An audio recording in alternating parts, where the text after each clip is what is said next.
This photo from the early 1900s is immediately striking. She's a wonderful representation of tattooed women. Almost the representation of tattooed women.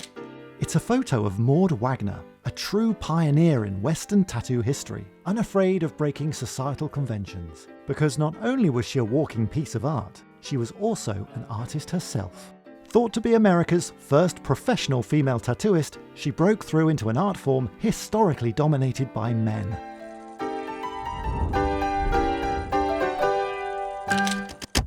Maud, like many of the tattooed ladies of her time, really influenced American culture in providing a visual model for women with tattoos. The combination of the tattoos and honestly the lack of clothing in public, those two things, she was really ahead of her time. To be that proudly different, she was going to have to be brave. She's so confrontational. She's got this sort of almost chin-up, defiant, challenging look to her, which I think really sets her apart. In Edwardian times, it's like women weren't even supposed to take their gloves off in public. She had to be really strong. Born Maud Stevens in 1870s Kansas, her early life was far from what she would later become known for. She grew up on a farm, she had two sisters, parents, lived a fairly normal working class American farm girl lifestyle. As many good adventure stories start, all that changed when she left to join the circus. It was while working as a contortionist and aerialist in this travelling circus that she met Gus Wagner, tattooist and former merchant seaman at the 1904 World Fair. Legend has it that in return for going on a date with him, she made a deal that he would teach her how to tattoo.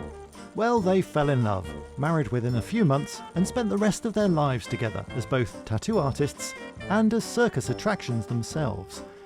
Or at least that's the story, but what is undeniably true is that she blazed a trail for others to follow. For me, just the most striking tattoo is the chest piece, because it's just such a crazy scene, you know, to have this woman who's lounging with these two huge lions and then to have the random palm trees behind her and the little sun in the background. I'm not sure what inspired the image, but it's an amazing image. They were the opposite of the time she lived in. You know, for a woman to have these images. That's why we're still talking about her. For Native Americans and other ancient cultures around the globe, tattooing has a rich history going back thousands of years, for both men and women. And if you look around much of the Western world today, you'll see tattoos everywhere. But that's not always been the case, and the transition from taboo to tattoos everywhere was far from linear.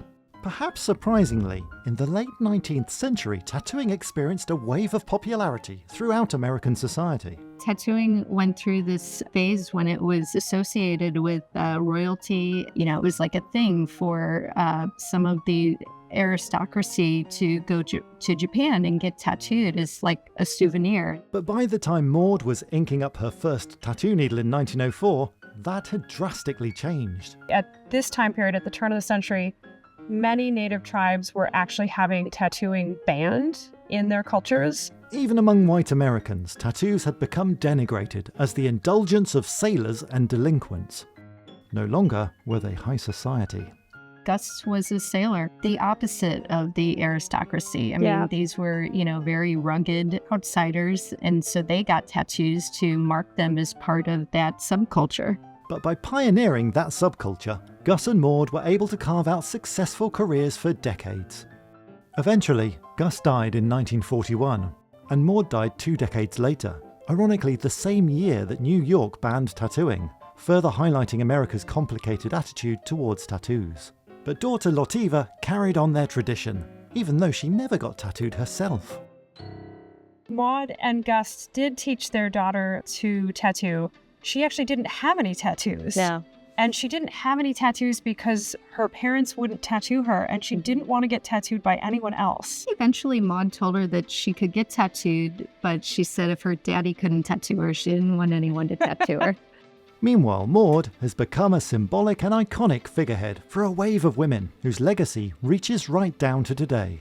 Tattoos are so mainstream now, and they've been like so embraced by popular culture. It really sparks your imagination to think of what her life was like, to do something that was so provocative and just so unacceptable. I would just love to go back in time and just be able to like see how people reacted to that. When I first started getting tattooed, being like a young girl and stuff, it's like I felt like they gave me this power that, you know, I wouldn't normally command. So I think there's just something in Maud that we can relate to and aspire to.